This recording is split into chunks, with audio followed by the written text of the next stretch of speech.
Deus é onipresente. Não há lugar que seja distante para Ele. Ele pode agir instantaneamente em qualquer ponto do universo. Para o seu poder, não há considerações de tempo ou espaço. A ideia de onipresença não é a ideia de que Deus está presente em todo lugar, ocupando espaço. Isso porque Deus não é matéria. Mas ela contempla a premissa de que o Senhor ele não tem a necessidade de se deslocar de um lugar para o outro, pois para Deus não há espaço nem tempo. Deus é onisciente. Ele é onisciente porque presencia tudo. Assim, não há nem pode haver algo que o Senhor não saiba. Para Ele, nada é desconhecido. Deus sabe de todas as coisas que podem ser conhecidas e não há nada que Ele não saiba explicar. Não há segredo para Ele, porque Deus é a fonte, o Criador da vida e de todas as coisas. E diante da onipresença e onisciência do Senhor, nós só podemos responder com ações de graças, reverência e temor, pois não há e nem nunca haverá alguém que não esteja ao seu alcance e que ele não conheça tudo a seu respeito. Salmo de número 139, versos de 1 a 6. Senhor, Tu me sondas e me conheces. Sabes quando me sento e quando me levanto. De longe percebes os meus pensamentos. Sabes muito bem quando trabalho e quando descanso. Todos os meus caminhos te são bem conhecidos. Antes mesmo que a palavra me chegue à língua, tu já a conheces inteiramente, Senhor.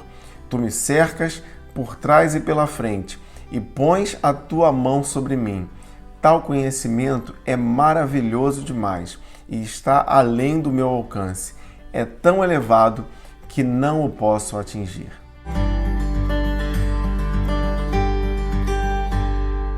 E nós seguimos estudando a revista Compromisso, da editora Convicção.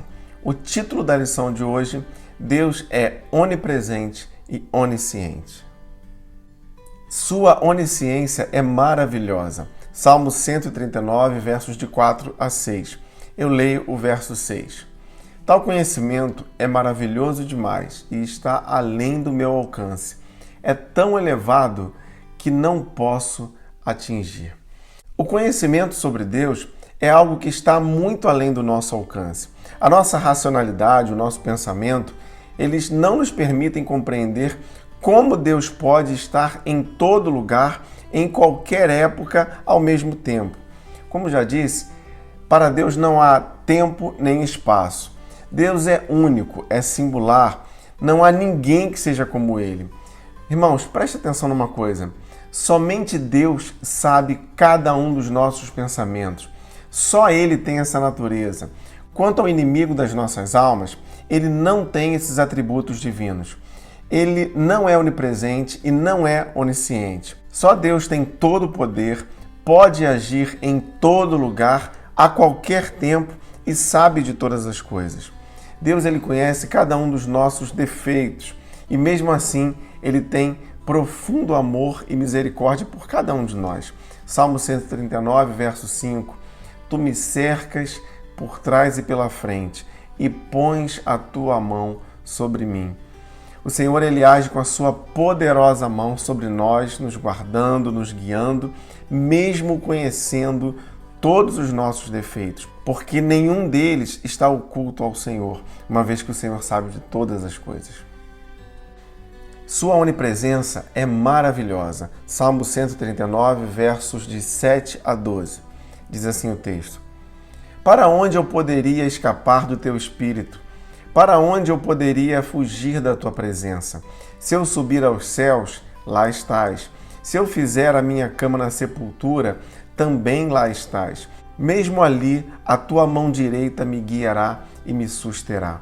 Mesmo que eu dissesse que as trevas me encobrirão e que a luz se tornará noite ao meu redor, verei que nem as trevas são escuras para ti. A noite brilhará como o dia, pois para ti as trevas são luz. Ninguém fica oculto aos olhos do Senhor. Não há um lugar em todo o universo que não esteja diante dos olhos de Deus. Nenhum ponto está fora do alcance da sua boa mão. O salmista Davi coloca no texto situações que seriam as mais distantes e sombrias para nós. Mas ele reconhece no verso 10: mesmo ali, a tua mão direita me guiará e me susterá. Não importa o quão sombria forem as situações que vivemos, mesmo nesses momentos, a boa mão do Senhor nos susterá. A ausência de luz muitas vezes é para nós sinônimo de falta de clareza, de incógnitas, mas para Deus não há diferença entre luz e trevas. Ele vê todas as coisas como realmente são. O profundo conhecimento de Deus a respeito do homem. Salmo 139, versos de 13 a 16. Diz assim o texto: Tu criaste o íntimo do meu ser e me teceste no ventre da minha mãe. Eu te louvo porque me fizeste de modo especial e admirável. Tuas obras são maravilhosas, disso tenho plena certeza. Meus ossos não estavam escondidos de ti, quando em secreto fui formado e entretecido como nas profundezas da terra. Os teus olhos viram o meu embrião. Todos os dias determinados para mim foram escritos no teu livro, antes mesmo de qualquer deles existir. Não há quem conheça mais sobre o homem do que o Deus Todo-Poderoso, o Criador de todas as coisas, aquele que criou o homem. Nenhum de nós é fruto do acaso, mas nós fomos planejados e formados de modo extraordinário por Deus. É Ele quem nos traz a existência e conhece cada um dos nossos dias, não apenas a nós, mas a cada ser humano que já existiu ou que virá a existir. Ele sabe de cada detalhe de cada um, por mais distintos que sejamos.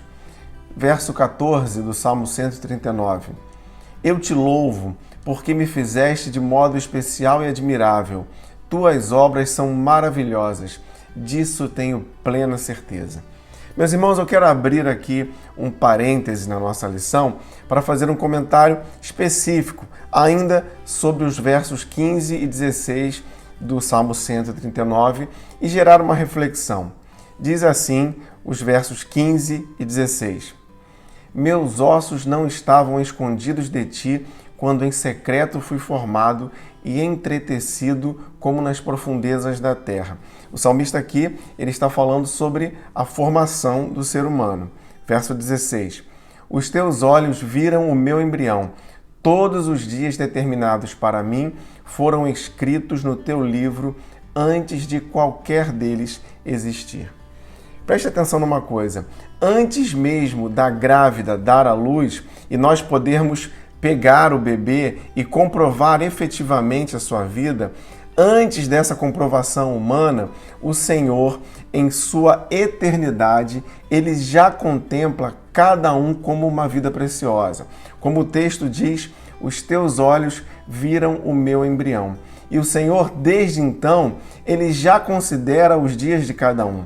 A questão que eu deixo para a nossa reflexão é a seguinte: se Deus, o Todo-Poderoso, Onipotente, Onipresente, Onisciente, já considera cada vida preciosa desde a sua formação, ainda no ventre materno, teria o homem alguma capacidade para dispor sobre essa vida? O nosso entendimento é que, segundo a palavra de Deus, isso não cabe ao homem. A onisciência e a onipresença de Deus a serviço dos seus. Salmo 139, versos de 17 a 22. Como são preciosos para mim os teus pensamentos, ó Deus! Como é grande a soma deles! Se eu os contasse, seriam mais do que os grãos de areia. Se terminasse de contá-los, eu ainda estaria contigo. Quem dera matasses os ímpios, ó Deus! Afastem-se de mim os assassinos. Por que falam de ti com maldade? Em vão rebelam-se contra ti. Acaso não odeio os que te odeiam, Senhor? E não detesto os que se revoltam contra ti? Tenho por eles ódio implacável. Considero-os inimigos meus. Não é possível a nós, homens, compreendermos a inteireza de como Deus opera. O livro de Jó, capítulo 5, verso 9, diz o seguinte: Ele realiza maravilhas insondáveis, milagres que não se pode contar. Nós não precisamos compreender os planos de Deus para nos submetermos a eles. Vale lembrar que Deus não é refém das nossas vontades. Ele não precisa da nossa aprovação para o seu modo de agir. A sua sabedoria é insondável. Isaías capítulo 40, verso 28. Será que você não sabe? Nunca ouviu falar? O Senhor é o Deus eterno, o Criador de toda a terra. Ele não se cansa nem fica exausto. Sua sabedoria é insondável. Nós nunca vamos alcançar a compreensão dos seus pensamentos. E nesse pensamento insondável e cheio de amor, o Senhor inclui eu e você. E de modo perfeito e pleno, ele se revela a nós como Emanuel, o Deus conosco. João capítulo 1, verso 14. Aquele que é a palavra tornou-se carne e viveu entre nós. Vimos a sua glória, glória como do unigênito vindo do Pai, cheio de graça e de verdade. Jesus é o Emanuel, o Deus conosco, a mais nobre demonstração de amor do Deus que trabalha pelos seus. O que fazer ante a onisciência e a onipresença de Deus? Salmo 139, versos 23 e 24. Sonda-me, ó Deus, e conhece o meu coração. Prova-me e conhece as minhas inquietações. Vê se em minha conduta há algo que te ofende e dirige-me pelo caminho eterno. Diante do Deus Todo-Poderoso, onipresente, onisciente, o salmista Davi, ele toma algumas atitudes para que o Senhor intervenha na sua vida. A primeira, sonda-me. Esse deve ser o nosso desejo, que o Senhor faça uma análise de cada um de nós, analisando-nos profundamente, indo até mesmo a pontos que nem nós somos capazes de percebê-los. A segunda atitude do salmista, conhece-me. Sonda-me, ó Deus, e conhece o meu coração. O nosso coração, ele deve ser inteiramente conhecido pelo Senhor. Só Ele é capaz de contemplar além das frases que falamos e ver como realmente nós somos e como nós estamos. É preciso ter com o Senhor uma relação de profunda intimidade. A terceira atitude, prova-me. O Senhor deve nos provar não como um teste de aprovação ou reprovação, mas Ele deve nos provar para que haja crescimento, amadurecimento. E a quarta atitude, guia-me. Com os corações sondados, conhecidos por Deus, aprovados, nós devemos almejar ser guiados, dirigidos por Deus, pois o seu caminho é o caminho que leva à vida eterna. Dirige-me pelo caminho eterno. Vamos orar, vamos falar com Deus mais uma vez. Feche seus olhos. Querido Deus, muito obrigado pela Tua palavra. Nós queremos orar como o salmista, pedindo que o Senhor nos sonde, que o Senhor nos conheça inteiramente, que o Senhor nos prove para que haja amadurecimento e que o Senhor nos guie pelo Teu caminho. Que essa seja uma verdade na vida de cada um de nós. Toma nossas famílias em Tuas mãos. Eu oro em nome de Jesus. Amém.